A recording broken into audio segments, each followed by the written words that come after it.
લોકમત ન્યૂઝમાં આપનું સ્વાગત છે। વડોદરા ખાતે દેશના વડાપ્રધાન નરેન્દ્ર મોદીના હસ્તે નવા સરદારધામ 3નું લોકાર્પણ કરવામાં આવ્યું હતું। આ પ્રસંગે યોજાયેલા ભવ્ય રોડ શોમાં શહેરભરના લોકો મોટી સંખ્યામાં જોડાયા હતા અને વડાપ્રધાનનું ફૂલોથી સ્વાગત કરવામાં આવ્યું હતું।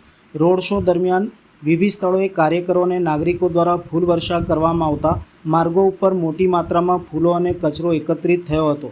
કાર્યક્રમ પૂર્ણ થયા બાદ જિલ્લા ભાજપ સંગઠન દ્વારા સ્વચ્છતા અભિયાન હાથ ધરવામાં આવ્યું હતું।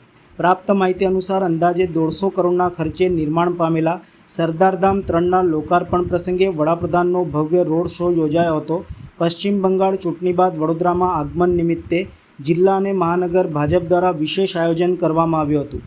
રોડ શો પૂર્ણ થયા બાદ જિલ્લા ભાજપના મહામંત્રી જયદીપસિંહ ચૌહાણની આગેવાની હેઠળ જિલ્લા ભાજપના હોદ્દેદારો અને કાર્યકરો માર્ગ ઉપર ઉતરી સફાઈ કામગીરીમાં જોડાયા હતા।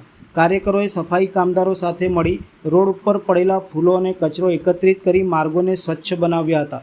ભાજપના હોદ્દેદારો દ્વારા કરવામાં આવેલા આ સ્વચ્છતા અભિયાનને સ્થાનિકોમાંથી પણ સકારાત્મક પ્રતિસાદ પ્રાપ્ત થયો હતો।